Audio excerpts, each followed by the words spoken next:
Hey guys, this is Brant Swindell coming at you, and I'm actually direct to Mark Marcells out of Jacksonville, Florida. And the reason we put this video together is, especially if you're new like I was, when I first started doing this, guys, I just want to tell you I was not good at this. I really was not. I was terrified. I could tell you so many stories about really getting kicked out of houses and just thinking I was not cut out for this. But you know what I did? I would watch videos over and over and over, and I would learn the process, and then I'd go back and I would study and practice that, and then I'd go back to the video and I'd practice with my wife and practice with my parents, and then when I get into the house, it started becoming more natural. And some of the things that you're going to learn in this video won't be exactly the way you say them, just make them the way you feel comfortable saying them. But these are all tools and principles that will help you, and I promise you this, if you keep after it and you keep practicing and you keep getting in front of families, you're going to help more families than you ever thought possible. So get after it. Guys, it's funny that we call it the presentation. I just look at this, instead of like a sales presentation, we want to kind of stay as far away from like the salesy approach as possible. Really what we want to do is utilize this as a tool to help us to get to know this family and to help us to explain how this works, okay? The better we can explain it to them in a non-threatening, non-salesy way, I feel like, especially for my personality, that's the best way to explain it to the clients. So I'm not even really thinking about the sale. I'm not even talking about the sale. I'm not even mentioning the ATM for like the first 15 minutes, okay? So we call that like that's like your rapport time. And really it's not like 15 minutes of rapport and then don't build any rapport throughout the rest. It's pretty much like I'm building rapport throughout the whole thing. Does that make sense, Lee? That's right. I want to get to know these people like they're my family. I want to get to know them like not just surface level stuff. And I feel like a lot of times what people are doing is they're getting a couple things they know about him, Hunter. Like he likes to fish, and so they'll talk about fishing for like 15 minutes, be like, sweet, and they just go right in the ATM. And the problem is there's different levels of depth that we get to know people, okay? So it might start off real shallow, like, hey, where are you guys from? There's no threat to that question. Everybody answers that question. What brought you guys down here? Kind of get to know like their story a little bit. Another thing I'm doing is right when I'm walking in the house, obviously, I really don't dress this nice in the house. Normally what I'm wearing is like Matt, like I was telling you about this, I like blue because blue is like a really calming color. So I try and like incorporate blues into like what I wear. Do you have to wear blue? Are you going to miss a sale if you wear red? No. It's just, I think to me, I want them at peace.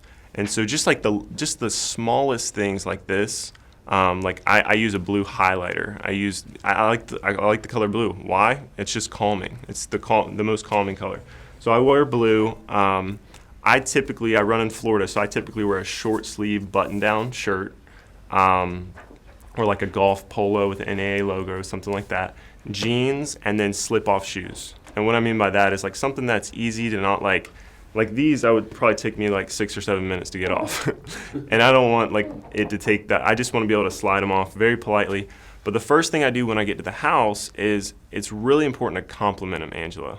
Like you can't just walk into somebody's house and not say something nice about them.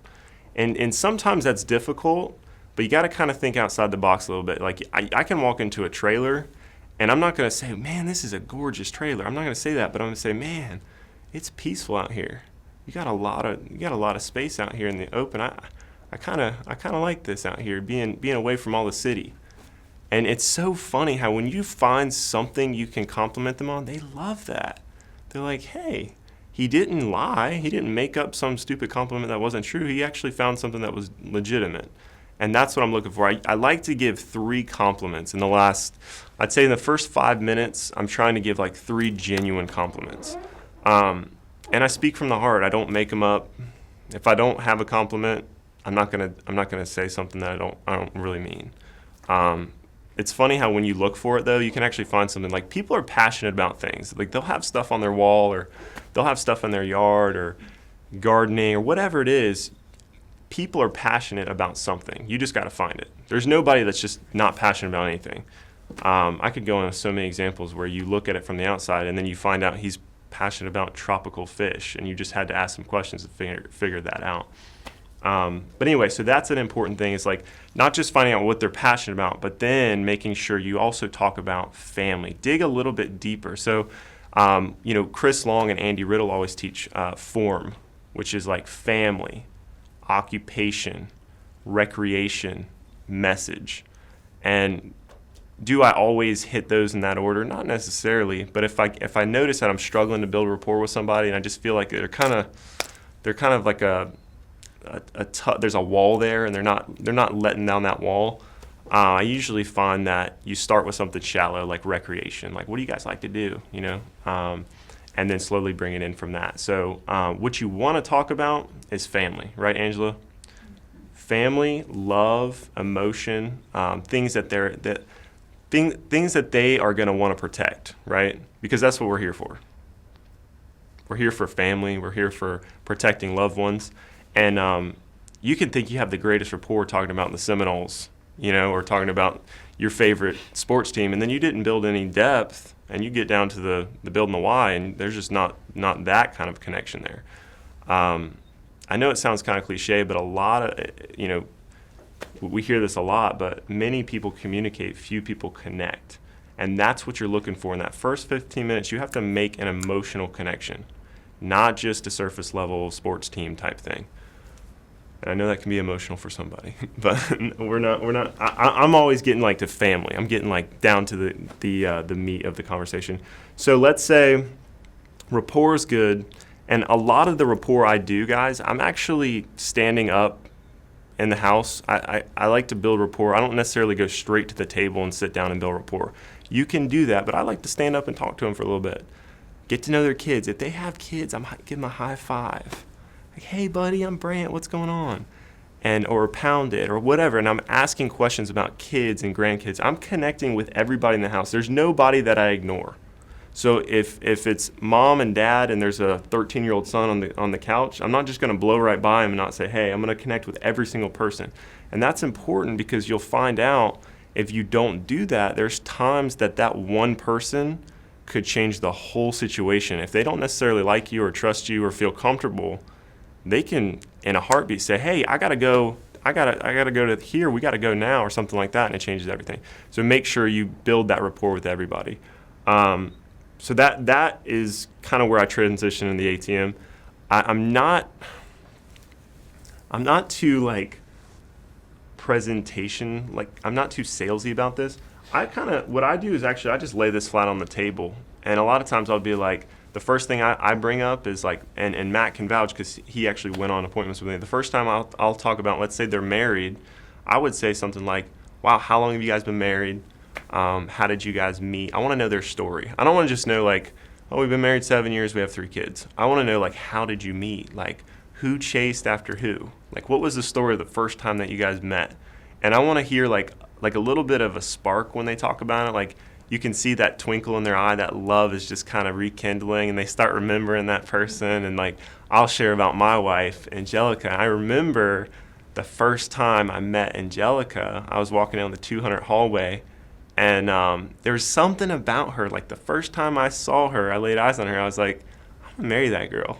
And I never forget that. But it's like, I share that story with them. And so it's one thing to get, good depth, but it's also to like be able to share your heart too. Like, I think most people, if they miss a sale, it's before this even came out. I really think that's the thing. So don't overanalyze too much about this. I think so much is in that first like 15 minutes, the rapport. It's kind of like you're trying to start an engine, and like this is like, once the engine's all primed and you got the oil and everything rolling, well, the oil and priming the engine is the rapport. So when I break into this, really what the first thing I'm talking about, I like to do this. I mean, there's several ways of transitioning. I found the smoothest transition for me is I go straight to show them a picture of my wife, okay? And don't get me wrong, you can do this. Hey, this is the company that we work for. I love doing what I do. We protect families, and we have a bunch of different companies that we work with, and I'm going to show you. But I really want to show you a picture of my wife, okay? So what I would do is I go straight to the picture of my wife. Now let's say you're not married, you just have a family, okay? Here's the reason why I do this. If I come here, the whole point of this page, right, is not about me. It really isn't. It's about them, okay? So what I have to do is I have to show a little bit of my information, and then I ask them a question about them, okay? So like, it's one thing to be like, my name is Brant Swindell. I graduated from the University of Central Florida. Whatever, kind of go through these things and just talk about you. But the point of this is to say, hey, I went to UCF in Orlando. Did you guys go to school around here? And kind of find out that information. Get their story, where they went, if they went to school at all, and just be very interested in them. That's the whole point, is to find out about them. Okay, so I like to go straight to my picture of Angelica, and I talk about her. Because I just heard their story, I'm going to share my story. So it's just like give and take, a little bit back and forth.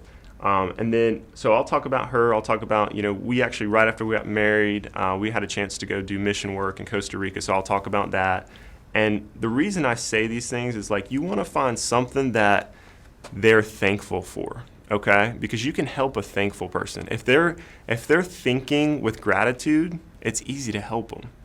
If they're negative and they're thinking about the news this morning and the ISIS and all these other things, it's really difficult to get them out of that mindset. And the way I do it is I slowly just start pouring out my heart of gratitude. And I just talk about, man, I'm just so thankful that we have so much to be thankful for in this country, don't we? Like, do we not, Lee? And it's like, did you see what I just did with him? Like, he didn't necessarily show me anything, but I like made sure. I was like, don't we? And I'm just kind of like nodding through this. And I'm getting every single page, I'm getting that. It's almost like I'm trial closing on aren't we thankful? I just trial closed you a little bit. Like, don't we have so much to be thankful for? They want to know that too. Like, they want to think this way. Trust me, you're helping them. So it's like, I'm really thankful because when we were over there, I thought we were going to go help those kids. We were working in this orphanage, and I thought we were going to help them. And really what happened is they helped us. Like, we came back changed and different. It's like, oh my gosh, like, we have so much to be thankful for. Well, I share that story, and it just sets a little bit of a different tone in their heart. And maybe you didn't do a mission trip or whatever it was, but find something that you're thankful for, whether it be your family, whether it be your friends, maybe it be the alliance, whatever it is, just find that thing and just exude that passion that you're thankful for. Because they'll pick up on it, and then you have them kind of share, oh my gosh, I know, we're so blessed, or we're so thankful for that. So this is a big part of the presentation, is getting the gratitude laid. It's like a foundation of gratitude, okay? Does that make sense, Nareesh? Am I saying it right? Okay, cool. So then I'll talk about my grandfather, okay? So wherever you're at, you've known somebody who has died, okay? And they're probably close to you enough to know if they had life insurance or they didn't have life insurance. It doesn't matter the story you use, okay? Because it's either a good story or a bad story, one way or the other. But you want to tell a personal story in your life of somebody close to you that died, whether or not they had life insurance or not, because that's why you do this, okay? Because a lot of people are thinking in their mind, I wonder if he's doing this for the money. Because they know insurance makes money. You want to make sure you separate yourself out as somebody that really has a passion for this. And if you don't, find it. Because what we do is really important for families. It changes lives and generations, right? And so we have to find that passion first, because I really believe there's so much more mindset. This really doesn't change your mindset, right? You have to have your mindset right first and use this to show that to the family and translate that belief. So it's like my grandfather, man, I was really close with him. They lived right down the road from us growing up, and his big thing was riding his bike. He loved to ride his bike. Him and my grandma would ride their bikes, and he was a healthy guy. And 72 years old, just coming around the corner on his bike. We don't know if it was his blood pressure medication or what, but something was off, and he got real dizzy, rode up on the curb and fell and broke 2 vertebrae in his neck. And they induced him into a coma and rushed him to Memorial Hospital up in Jacksonville. And he had a do not resuscitate. What that means is they gave him 72 hours to live before they pulled the plug. And honestly, it was a shock. I mean, it's, as fast as I told you the story is how fast it seemed for us, because it was like one day I'm eating dinner with him, and the next day he's got tubes and tape and all kinds of stuff. All, it's just tough. And like emotionally, for our family, like in order to get everybody there, we have like 40 people in the family that were there. I think it was really emotionally tough for us. But at least financially, my grandma was taken care of, And like, have you ever had anybody close to you die, Olga? Yeah. Like, I will get that story out. I will hear that story because I just showed my heart and you felt it, you're going to share yours. But if I didn't share mine a little bit, you're not going to share yours. You're going to close off and be like, yeah, had a grandpa die one time. But anyway, let's get to this, But if I shared that, there's no way you wouldn't tell me your story. I want to know it. But I got to share. I got to open a little bit for you to see that too. So once I get that, okay, I'm going to say this. Hey, here's what we do, okay? Have you ever heard of Mutual of Omaha before? Okay, so here's the cool thing about what we do. I'm not like a captive agent to Mutual of Omaha. As great as they are, the cool thing is we represent about 15 A-rated carriers, okay? And the advantage to that, Chelsea, is I'd shop them all for you, okay? You could sit there and call and send off internet requests and get a billion phone calls, but really what we do for you is we go through each and every carrier, and kind of like a custom tailor comes to your house and fits you to a suit. That's what we do with the product, okay? Because it's not that people don't know and they can't get it on the phone or get it online. They could do it. It's just not going to fit them right. They think they think they're doing the best thing, but like if it were a suit, it would just be way too big in all the wrong areas. Well, what we do is we're trained to fit you the right way. And so what I'm going to do is I'm going to ask you guys some questions that might be a little bit personal. They might be like some questions that a doctor would ask you and things like that. But the reason for it is I'm custom tailoring this package for you. Okay, I want to make sure that we're getting you the best possible price and the best possible value. Okay, those are the two important things because quality is really important to us. We want to make sure that the product is there when you need it the most, which is when, Olga? That's right. Did you see how I got her to say it? She's already thinking on the right track now. So it's important to ask questions, but sometimes when you ask a question, you just got to be silent and let them figure it out. And once they answer, it may take them 5 or 10 seconds sometimes, but that awkward silence is powerful. It's doing a lot of heavy lifting. So once they understand that, and I'm looking at Olga and she's bright-eyed and she's nodding and she's going forward, I'm like, awesome, I know I can move forward. If she's not doing that and she's closed off, I know I probably missed a step somewhere. I probably didn't build enough rapport. Probably didn't compliment her on her house. Maybe I didn't take my shoes off and she didn't like that. I doubt that's the reason, but there's something I missed along the way. If she's leaned in or if she's open-eyed and smiling and nodding, I know I'm doing a good job on explaining this because she's buying. This is a trial close. You see what I'm saying? Every page, don't go on. If they're not nodding their head, Hunter, you don't turn the page. Like you stay there until they're okay, and if not, I'm questioning what you're saying. That would be my thing. It's like what are you saying that they're not agreeing with? Because what we're doing is the best thing for them. So what I do is I say, okay, Angelica, what I'm gonna do is I'm gonna get some quick info on you guys. Like I was saying before, there might be some questions that you don't feel 100% comfortable with. Here's the deal: we got to be 100% honest. I got to be 100% honest with you, Matt. We need the same thing from you because here's the deal: the insurance carriers, they're going to see everything anyway, okay? So if we're honest with each other up front, I can actually save you some money, okay? We can actually get you some discounts by going through and finding out different scenarios that you qualify better, okay? So I gotta get this. Does that make sense? I got to. Good? All right. So as long as he's doing that, see, like, and Matt is like, he's just focused. He's not really paying attention. Like, he's just like focused on me. Well, I'm making sure I get that. That's what I gotta get. I have to get a nod. I have to get I'm not moving forward unless everybody's on the same page, okay? And that's important. Sometimes I do, it's 5 family members and I'm looking around making sure everybody's on the same page. And if somebody's not, I'm talking to that person and making sure they're agreeing. Really, really important stuff. So here's how I do the ATM. Exactly how this looks is what I do on the back of my lead. Same exact format, okay?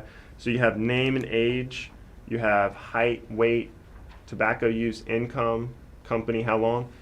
This is, usually I do it exactly how they're sitting at the table so that I can look at, let's say it was Jason and Olga, well, I can look at you guys and look at my page and keep you on the same side. It just helps me keep everything in order. Does that make sense?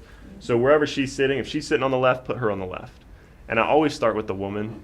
I just say, because ladies are first. Just little things like that. And I just start with her. So here's how I get the info. I'll actually ask, I'll draw a little line here like this, okay? So I know this is going to be, let's say, for example, this is going to be Olga's information, okay? And then let's say Jason was sitting here. That would be his information, okay? I think for the most part, it's pretty straightforward. You already have their name, but I don't have their middle name. So that's the first question I ask. To say, now, Olga, what's your middle name? L. L? That's your middle name? Yeah. That's a strange middle name. Just L. What does L stand for? Leticia. Leticia. So I'll actually write this out. I'm like, that's awesome. Is it L-I-T? L-E. L-E-T. Oh, see? That's why you write it out. L-E-T? Yeah. I. I? C-I-A. C-I-A? And it's Mathis, right? Yes. Okay. So I will get all of Olga's information, okay? So I would go through and I would ask her, her birthday, which I already have, height, weight, not smoking status, income. The way I ask the income question is, if they're 62 or older, the way I ask is, now you're drawing from Social Security, right? I'm like, yeah. I'm like, now does that normally come in on the third or the third Wednesday? And they're like, the third, or, oh, mine's the second Wednesday. Because I want to know not just their income, I'll put where it's coming from, I'll put the day it comes in. That's important because I want to know what day they get paid. I don't just want to assume it's going to be in there. I want to know what day they get paid and how much it is. So let's say it's 1610, okay? Now, Social Security, let's just say Olga, just for an example. So you're drawing from Social Security, that comes in on the third or the third Wednesday. You say the third. I say, okay, now how much does that normally come in at? And if you say what, I just say the exact same thing again. I say, how much does that normally come in at? I don't rephrase or try and explain because they know what I'm saying. They're just kind of like shocked that I'm asking them how much they make. And they'll say, oh, 1610. So I'll write that. Okay, and I'll say, now are you drawing from any other income, any other pensions, anything like that? No? So that's what I do. I just draw a line, okay? If she did have a pension, I would put PE, like pension, and then I would put what day it comes in on and how much it is. I get all their income streams. So I know exactly what Olga's making, exactly what Jason's making, when they get paid. So if they're working full-time, I ask them, now you working full-time, part-time? I'll ask them, now do they normally pay you bi-weekly or weekly? Because I want to know this stuff. This is important stuff. It doesn't seem that important to know when they get paid, but trust me, you want to know when they get paid. You don't want to take a stab at that. You want to know when they get paid because when we come back to it, Matt, it's something that you're going to want to put the same day as the recurring. So you have all their information. So let's say Jason's over here, just for the example. It would look like that, all his information, okay? So I'm asking now, let's say you were with American Airlines. Just for this example, I'd be like, no, what company are you currently working with? American Airlines. How long have you been with them? 25 years. 25 years. Wow, that's awesome. So I'll write that down. Like, do they have like a 401k or something like that through? Okay, gotcha. And then I would write down here, I'm just putting 25 years here, and when I get down to here, I'll actually put like approximate balance in there, but at least I know you have it. All right, so let's talk about it real quick. Let's say this is mortgage protection, okay?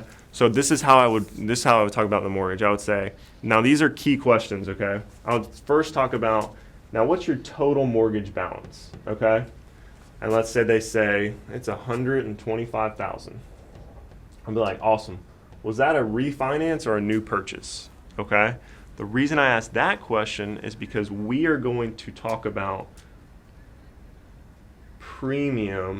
possible premium money.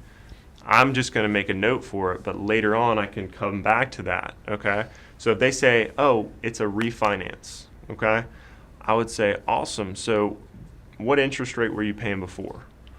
And they'd be like, well, I was paying 7%. I'm like, whoa, what do you got it down to now? And they'd be like, 3.2. And I'd be like, awesome. And I'd give him a high five because he's saving money, right? Everybody likes to save money. So I'm excited that he's saving money. And I'd be like, man, so what were you paying before? Well, here's what I would do, actually. I'd say, all right, so what's your monthly mortgage payment? Be like, man, I got it down to $1,000. I'm like, what were you paying before? He's like, I was paying $1,500. I'm like, really? You paying $1,500? You got it down to $1,000? And that's where I'd give him a 5. And so over here, I'm gonna write he was paying $500 a month more, right? So that's an additional $500 that he's got in the bank each month as what we call found premium. Okay? So the cool thing about knowing this is if he was paying $500 more, now we know he's got $500 a month in his pocket that we can put towards premium. Okay? So I'm just making notes here. It's really important because when I come back to this and I've built the why and I found out how bad it's going to be if either one of them die and there's no house, I come back to this, Jay, and I say, now how much of this makes sense to invest in making sure that you guys have the house protected? You know? And I'll just wait. And usually they say all of it. It's crazy. Usually they say all of it. Now I'm not going to spend all of it. I'm going to say, yeah, I agree with you. But I can show you what half of it looks like. That way you're still saving $250, but making sure that the house is protected. You know, and it's just like little things. One thing I forgot to tell you guys is in the beginning when I'm talking about carriers, I'm really big on takeaways. And I can kind of judge if people are buying or not. So sometimes you don't have to say it, but sometimes you say, if you can tell there's like some animosity or somebody's like, they don't want to hear it, they're in a hurry or something like that, I just put my hands on the table and I just say, look, Hunter, if this doesn't make sense to you guys, don't go with it, okay? My job is just to custom tailor it and make sure you get the best options. But at the end of the day, don't go with it if it doesn't make sense, okay? And I do that openly because I know it takes a lot of pressure off them. And I feel that it takes pressure off me too, because they like that. They like when I take the pressure off of them. Because I'm not a pushy, like I'm not pressury. I ask really good questions. And it's like the questions do the lifting, okay? So here, I got that. And I know it's going to make sense to them. So I'm not scared because when I say, don't go with it if it doesn't make sense, I know I'm going to make some sense out of this. They filled out a form, right? So I know it's not like I'm doing anything that could hurt. It's really just, it's helping. Okay, so now so let's say we have 401k. So I would say, now what's the approximate, you said you have a 401k with American Airlines. What's the approximate balance in there? 80,000. 80 grand. Okay, so this is Olga's side. So we have Jason over here. So this is Olga, you have 80,000, and that's in a 401k, okay? And you've been in there, you're currently working there? Yeah. Okay, so if she's currently working there, that's fine to know. I'm not gonna be able to touch the money because you're currently working there. Now, if you're retired and it's something that's sitting out there and you don't work there anymore, I would just ask you, I'd be like, now what is that in? Have you like touched that or it's just sitting in the 401k? And I wanna know, oh, well, we didn't do anything with it.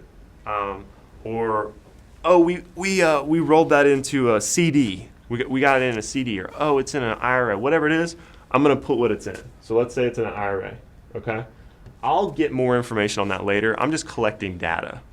Last thing you want to do is start going down the annuity path now.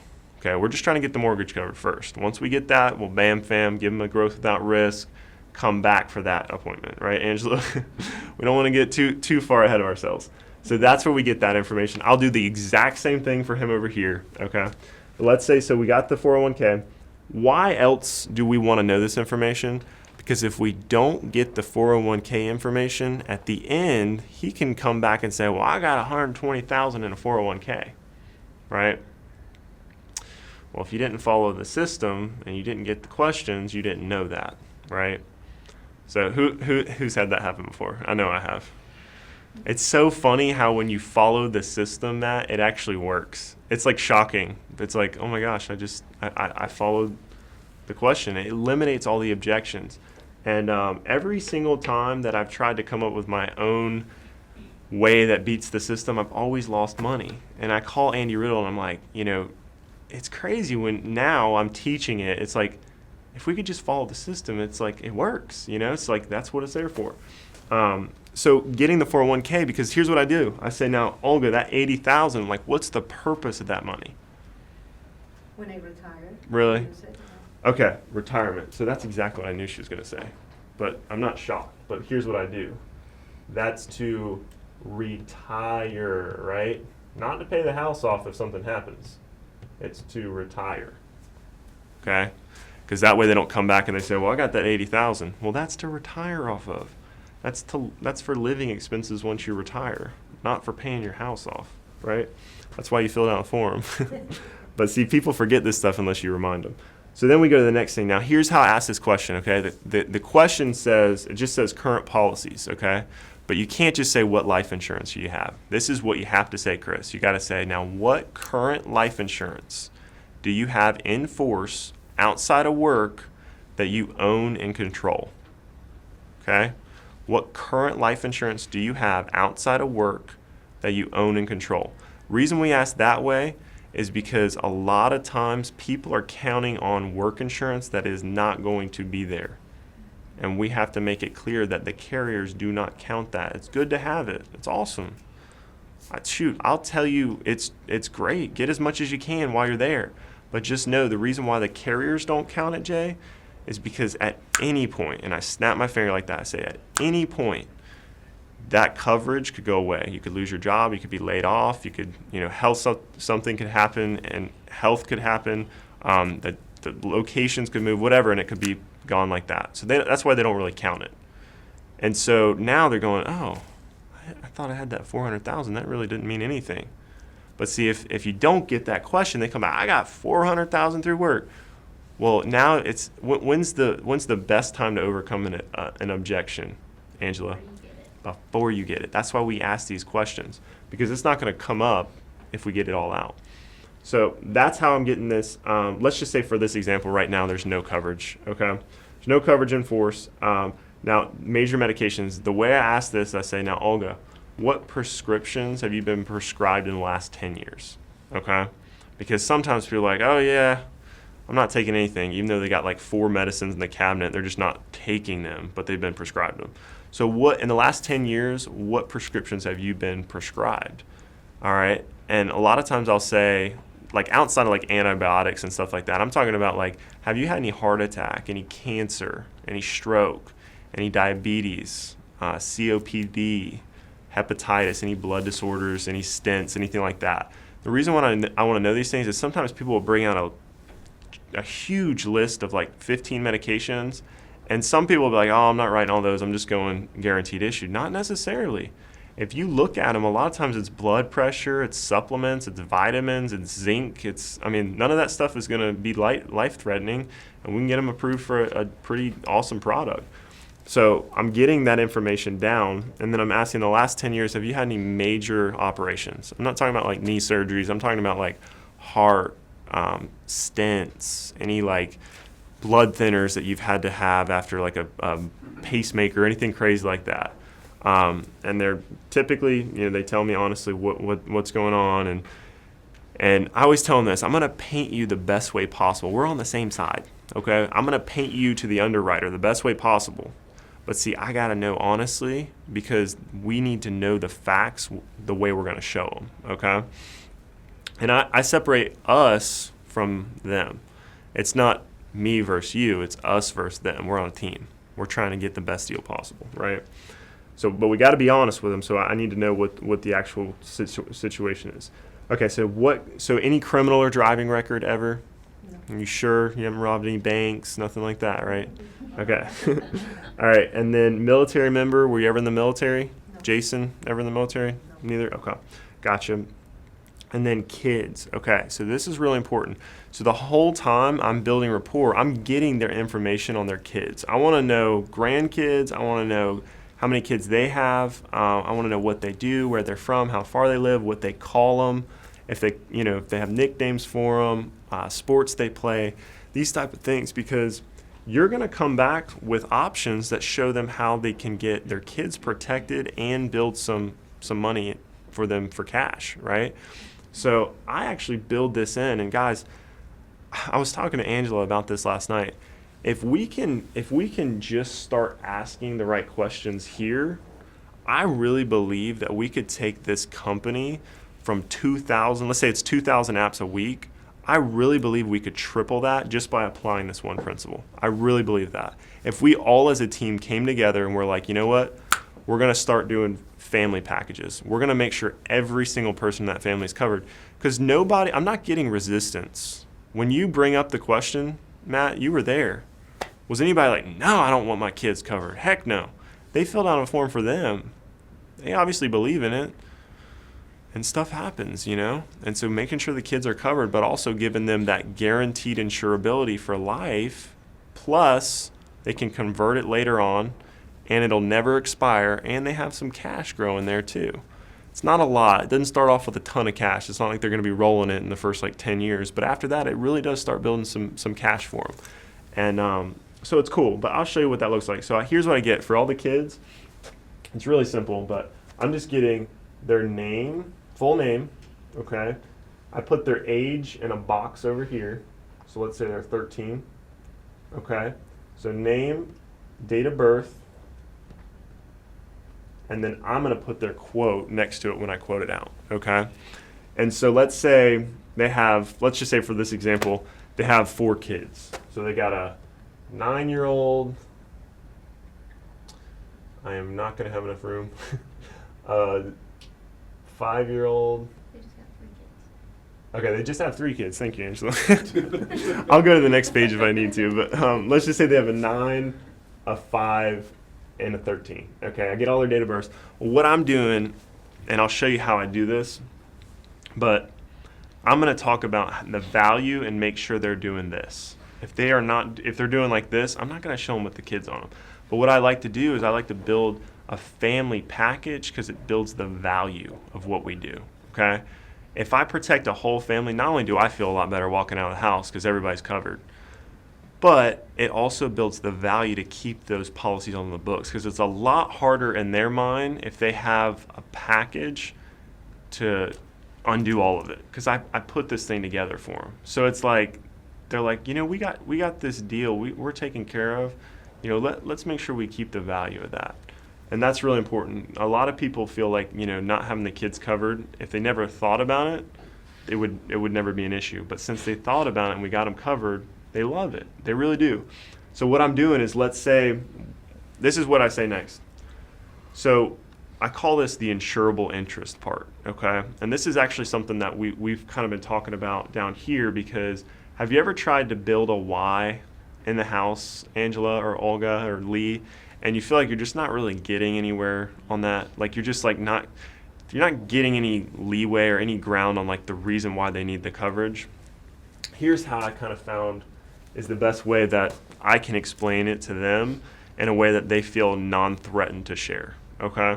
So here's what I do. I say, now Lee, there's going to be an underwriter on the back end. That's the one that we're trying to get approved with, okay? They're the ones that gives us a thumbs up or the thumbs down if we even get the approval. But here's how it works, okay? So they're looking at a bunch of different criteria, but one of the things that they're looking at is called insurable interest, okay? And all this says, Hunter, is that, like, have you ever seen, I actually do this, I say, have you ever seen, like on TV where somebody tries to take like $1 million life insurance policy out on somebody who's just about to die just so they get the death benefit? Have you ever seen that? Mm-hmm. Well, it's only in movies and stuff because it's illegal, okay? Because you actually have to have what's called insurable interest, okay? They're actually looking for, why are they needing this much coverage? What's the reason? So what we do is we document why, so that if anything ever happens in the next couple months, they're not coming back at us like, was that, you know, what happened? Well, we have the reasons, right? So Lee, what would you say is like the primary reason for the coverage? Protect the house. Protect the house. Okay, so very shallow answer, right? He didn't go to any depth. Just protect the house, obvious, duh. Okay, right? So protect house, okay? Well, now that I got it written down and I'm documenting for the underwriter for approval, right? And this is true. I get them all the time. If you don't, I mean, I've gotten, foresters will ask you, what's the insurable interest? Why do they need $400,000 in coverage? So protect the house, right? All right, so the next question I would ask to drive some depth on that is like, what do you mean by protect? What do you mean by protect? Like, we got to show them. What do you mean? Like, what do you mean by protect? Make sure that Christy doesn't have to worry about paying for it after I'm gone. Oh, make sure Christy got it. Okay, that's good. This will be good stuff. Make sure Christy, what was it? Doesn't have to pay? Right. Okay. Doesn't have to handle the mortgage herself. Doesn't have to handle, I like that, okay. Doesn't have to handle the mortgage. I know I'm shorthanding some of this. By herself, right? Right. Okay. So now Christy, I would look at Christy because she's there because we only sit couples, right? No one-leggers. You gotta have the couple. It's really important. Okay, by herself. So now I would say, now Christy, let me ask you this because I see what we're putting on here, but God forbid, okay, Lee didn't wake up tomorrow morning. And I really want you to think about this because it's not easy to think about, but it's something responsible, okay? So just this one time, let's go here, okay? Lee doesn't wake up tomorrow morning, okay? What are you doing? What kind of financial situation would you be in? And that's where I'm dead silent, okay? Because I want her to really think about it. I don't want to just ask the question. I want her to really, I set it up to where she's actually going, wow. And a lot of times if you do it right, you'll see they just a little bit of tears start welling up at the bottom of their eyelids.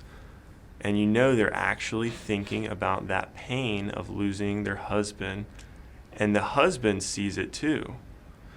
And he's kind of going, wow, I didn't realize she was so emotional about this, you know? And he starts kind of thinking about it too. And it's like just that, it's that silence that does the heavy lifting. And I'm not being a bad guy. We're just trying to document insurable interest here. I'm not like hammering them like, what are you gonna do? You know, I'm just helping them out. Like, hey, we gotta document it out. So I mean, what kind of financial situation would you be in? You know? And a lot of times she's never thought about it. It's never even crossed her mind, Hunter. Because people don't like to think about negative things. You know, some people are negative, but they still don't like to think about the negative stuff. They're worriers, but they don't like it. So that's the thing is a lot of people will say, like, you know, I never thought about it before. And it's true. I mean, a lot of people don't ever think about it. So what I do is I paint that picture out as best as possible, okay? So the way I do it is like, let's say she says, well, I never really thought about it. I guess I would be in a really tight spot. Well, I'm going to get a little bit more clarification. And I'm going to say, so what do you mean by tight spot? And she's going to say, well, you know, I wouldn't be able to make the bills. What bills wouldn't you be able to make? And you see how I'm just driving depth? Here's what I want to find out. I want to find out where they each are going to be living without the protection in place, okay? Because they're going to be living somewhere. It's not going to be in the house, and I know it, but I can't say, now here's the thing. You're going to lose the house, and you're going to lose the house, and they're going to foreclose, and that's why you need this protection. I can't say that, right? Because we can't just tell people what to do. We got to ask them and lead them. That's why we're so big on leadership is because we're leading them in the house to what's going to happen. It's the truth. We're bringing light to the situation, right? We're helping them because they didn't see it before, and now we're asking questions that actually expose the truth. And so what you're going to find out is that she would end up, and you find out what room she would be living in. It's a tough way to go when you get down to it. But like I find out, like, now do you have like this is what I do. I say, now how long would they be able to let you live in the house? When she says she can't pay the mortgage, I'm saying, how long do you think they would let you live here until, you know, they didn't let you live here anymore? And she would say, I don't know, 6 months. And I would say, well, what do you think would happen then? Well, they'd foreclose on the house. Well, where would you move to? Do you have family around here? Oh, my mom lives in Alabama, but there's no way I'm moving back in with her. And my brother's got 4 kids, and they're crazy. I don't know. I don't know what I would do. Probably be homeless. Sometimes people tell me that. Probably be homeless. And what I do is I look at him, and really you can tell the way this goes. She's hurting, and I'll just be like, you know, Hunter, Christy, let's say your wife, Christy, I'll be like, Christy, how does that make you feel?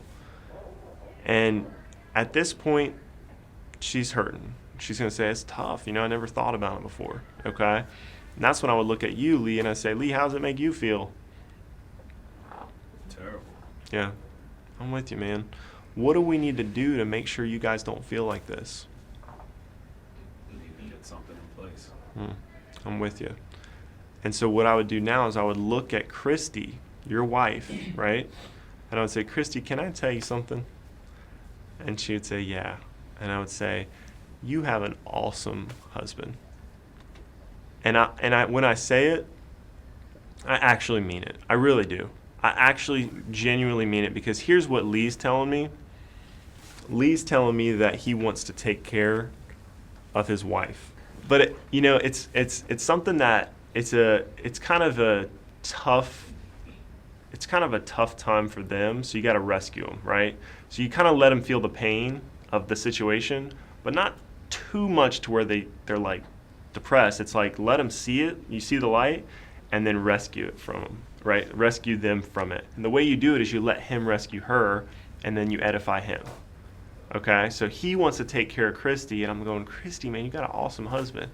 And I'll give you a fist bump, Lee. I'll be like, there's a lot of people that I sit down with, and sometimes it's not that the men don't want to love and take care of their wives. It's just that they don't think about it and prepare it as well as Lee is, And I just want to tell you, you got an awesome man for doing that, and vice versa, both of you guys.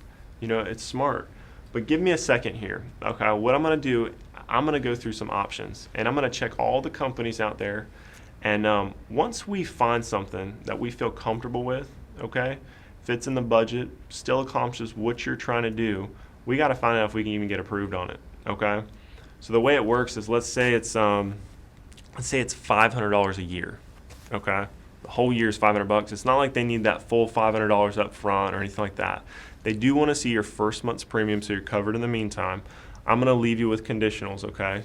And then once you're approved or not, I'm going to call you, and then they're going to mail us some paperwork from there.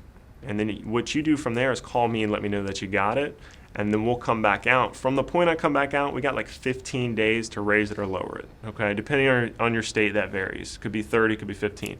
But that's called our free look period, and we can raise it up or lower it down if we need to. Right now, we're just trying to find out what you feel comfortable with to see if we can get approved. Does that make sense? Yes. I'm getting that nod. So why do I make sure they're saying yes? Because I just ask them for the first month's premium. Once we find it and it's comfortable, I just ask them for the first month's premium, and we're going to fill an application and send it off to the carrier to find out if we're approved. And if they're saying yes, I know they're going to pick an option as long as I do my job and fit it in their budget, right? If they're like, well, whoa, I got to address whatever their concern is before I move on. Prices do not sell insurance. No. If prices honestly sold it, none of us would have jobs. Because prices don't sell it, guys. What sells insurance? A loving, serving, caring person coming out, making sure we do the right thing for them, making sure they feel comfortable, making sure that they get their problem solved. That's what sells it, okay? So that's what I've done so far. So now, just don't screw it up, like Andy says. just don't screw it up, okay? So what I do is I slide over. Anybody seen I Am Your Policy? That sheet, okay? So this is what I actually do. I actually say, now this is something they asked us to give out. I love it, okay? I think it's awesome. I love the way they word it. It's really powerful. But I want you guys to read this while I go through all my options, okay? It's going to take me about 5 or 6 minutes to get all this stuff out, okay? They're like, okay. Sometimes they'll read it. Sometimes they start crying. Sometimes they're like, oh my gosh, can I keep this? Whatever. However they like it, I'm letting them read that, and I'm running some options, okay? So the way I do the options is really simple, okay? You have your options like this, okay? Everybody's seen this, but there's power in 3 options, okay? It's really difficult to decide if there's 4 because you got to think about it. And if there's only 1 or 2, you're like, I don't feel like I'm getting to pick. I feel like I'm almost being told what I need to do. So there's power in 3. So I always give them 3 options. And here's the thing. If we talked about the kids, Olga, every single option is going to include the kids, okay?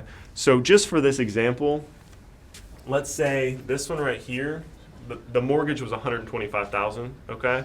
So maybe this is the example.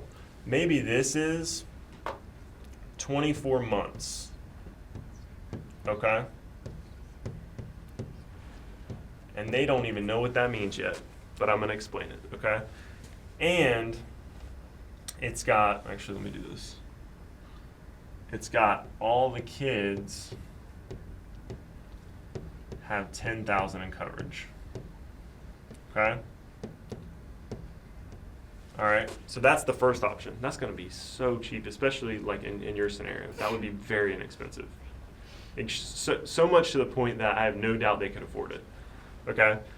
So then I'll go to the next option, which let's say this one right here is 100,000. Okay? Their mortgage was 125,000, right? And then it's got 10,000 for each of the kids. Okay?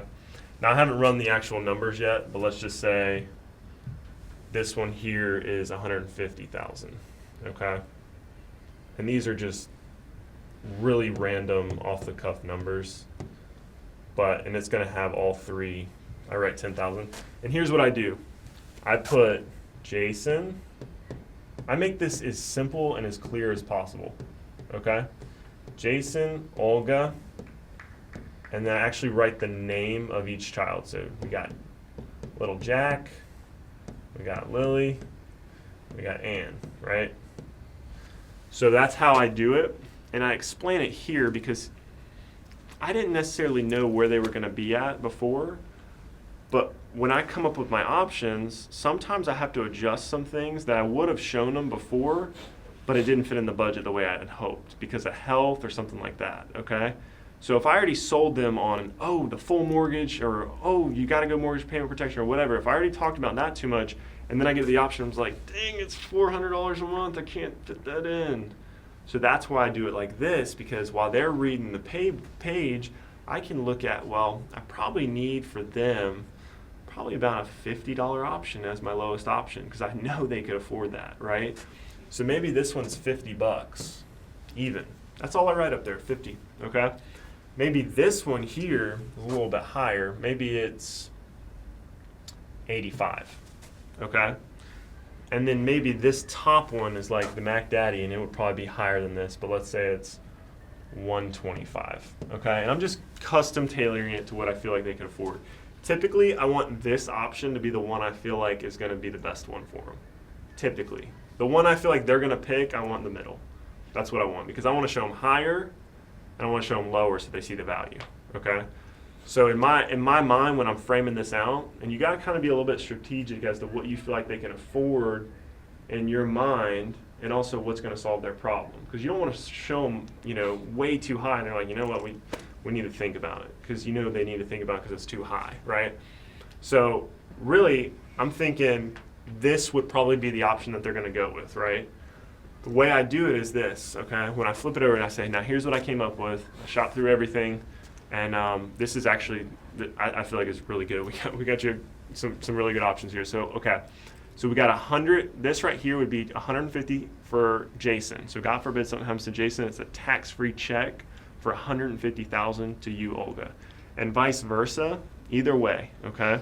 Reason we do that is because not only would it pay the whole mortgage off, there's probably some additional expenses as far as funeral expenses and things like that would wrap up as well, okay? Does that make sense? Mm-hmm. Not only that, is it also comes with 10,000 for each of the children, okay? So that's guaranteed coverage, can never expire on them, right?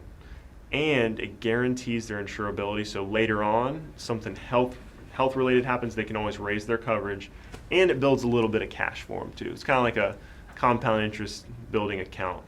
Doesn't start off with a lot, but later on it will have some money in there, okay? So that's how that works. And that right there is $125 a month, okay? So this is the first option, okay? This one right here would do 100,000 for each of you guys, okay? And then the same thing, the 10,000 for the kids. That one's $85 a month, okay? And then this one right here, the 24 months represents a cushion of time, okay? Because a lot of people don't realize when we sit down with them that usually the critical time frame is about 2 years after to figure out what they're going to do with the house. Okay, and so what this does is it gives us a cushion of 2 years to decide what we're going to do with the house. Whether it's just pay down the mortgage or rent it out, or maybe it's, sell the house, but we at least have 2 years to do it to get the equity out of it, right? take that equity and move into a condo or something down the road, or something that's easier, right? No maintenance or lawn or anything like that, but at least that gives us the option, okay? This is how I ask it, okay? I would say, now between those three options, which of those three do you feel most comfortable with to see if you can get approved? The 85. 85? I was thinking the same thing. Okay, let me ask you a couple quick questions and see if that's something we can get you approved for first, okay? What state were you born in? And I pull out the application. I don't hesitate. I don't think. I don't stutter. I don't. Let me get an application. I literally am that smooth with it. I say, you know, I was thinking the same thing. Let me ask you a couple quick questions. Now, what state were you born in? Okay. And I just start filling out the application. All right. When I get done with all that, I highlight each signature where they're going to sign. Okay. Make sure I have the kids' apps as well. I highlight those signatures for them. And then I make sure each and every signature page and every single thing is signed, okay? Once everything's signed, I got everything, and I said, now here's what we do. I'm going to leave these with you. These are called the conditional receipts, okay? I'm going to leave them with you. These actually cover you in the meantime, okay? And remember how I was saying before, what we do is, so I can give you these, we submit it with the first month's premium, okay? Now, we make it out to Mutual of Omaha, because that's the company that we went with, or whatever company it was. And they're actually going to give us this conditional receipt saying that you're covered in the meantime. I'm going to call you once you're approved, okay? They can't cash your check until you're approved. I'll make sure I call you, okay? So they're like, okay, no problem. I say, well, can you go get that while I take care of a couple more things I need to wrap up with beneficiaries and birth dates and things like that? So they're like, yeah, no problem. So they go get a checkbook. They write out the check. Now, who do I make it to again? Mutual of Omaha. Sometimes I have to let them, help them spell it or something like that. So they write out the check. They tear it out. And I put it inside the application. I say, now look, I put my hands on the table, and I just say, now look, if God forbid AC goes out or your transmission or something crazy happens to the car or whatever, is this $85 a month, is this going to be a problem for you, 4 or 5 months down the road if something like that happens, keeping that going? No? Okay. So with what the look she just gave me, no problems. I have no problem knowing that she's gonna be able to afford that. If they give me like if they hesitate at all, here's what I say. I say, now here's the thing. These insurance companies, they got a ton of money, okay? The last thing I want to do is make a 6-month donation to them. I want to make sure the product that we set up is actually going to be there when we need it, okay? So what I would say, if you were my own family, I'd say let's see if we can get approved on the $50 a month one. And if you call me back and you want to raise it up to the 85, we can always do that. I would just feel more comfortable with knowing we're getting you the best thing in the budget for right now. And a lot of times you'll see their shoulders drop.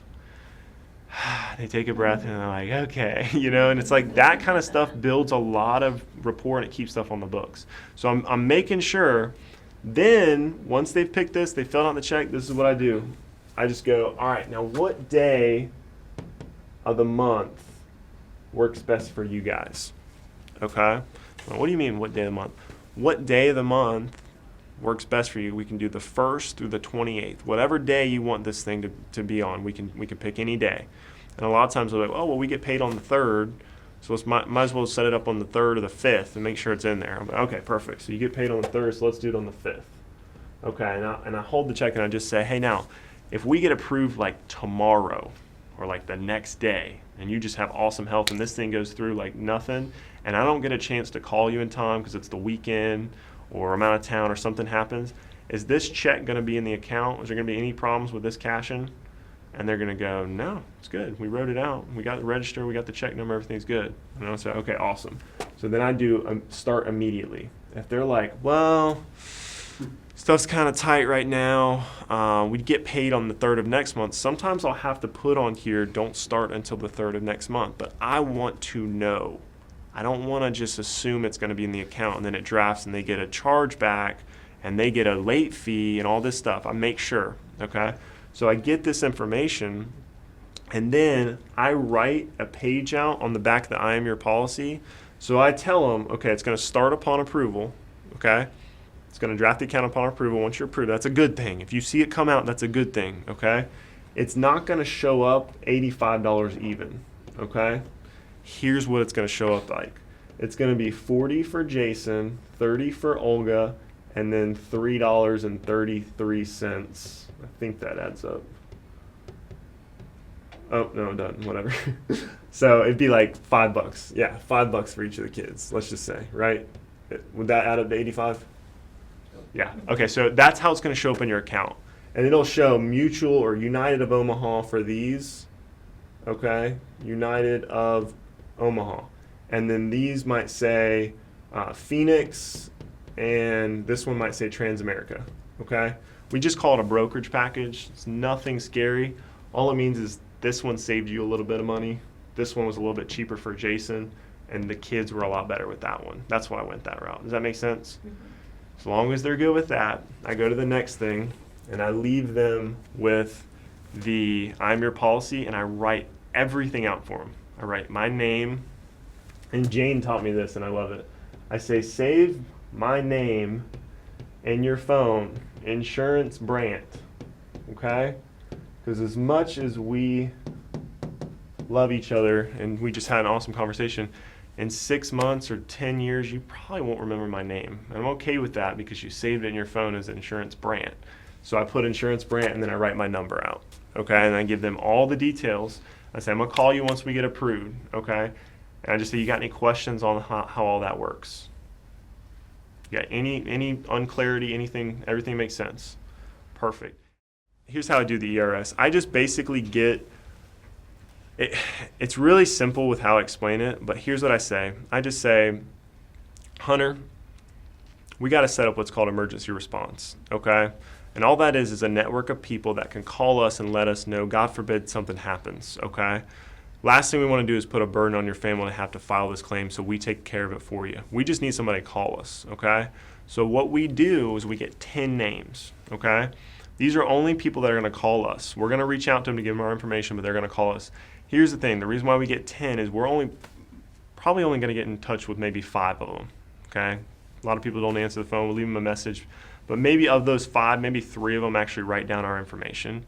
And then of those 3, in 5, 10, or 15 years, maybe 1 or 2 will actually remember to call us. The problem is we don't know which 1 or 2, right?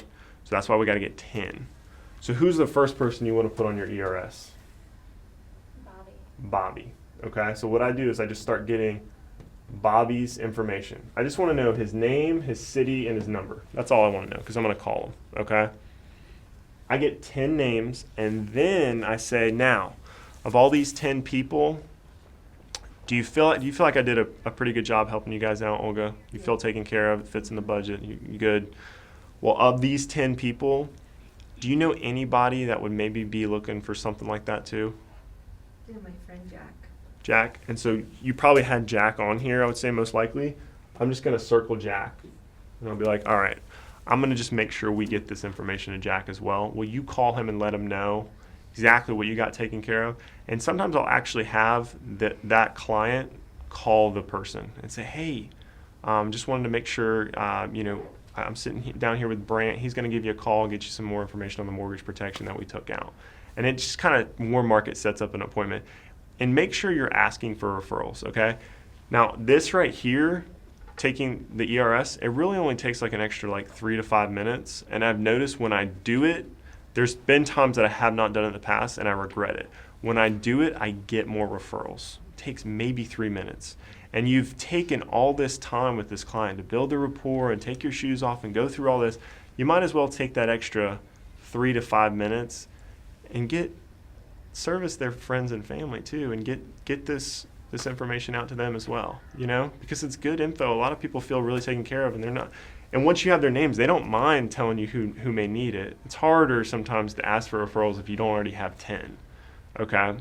And we'll show you how to go through and make sure we follow up with ERS on a different video. But with that, guys, I mean, going through the last thing I would say is if you you feel like this is something that just from going through with it, Lee, is this something that you feel like you're capable of helping somebody else with as well? Yeah, Definitely. absolutely.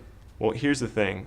Right now, the reason why it took me so long to get back to you is because we've been slammed. We got a lot of these requests coming in, and we're looking for some sharp people like yourself to help us out. Okay, so what I can do is my manager's hiring. If you're looking for that, we can set up a time to kind of go through and show you what that looks like as well. Would that be something that you'd be interested in? Sure. Cool. And so it's it's just following up another thing with making sure, you know, we're also recruiting inside the house too. But with that, I mean, does anybody have any questions on that as far as all that goes, or everybody pretty clear? Awesome. Well, that guys, I mean, that's pretty much what we're doing with the ATM. So hope that helps.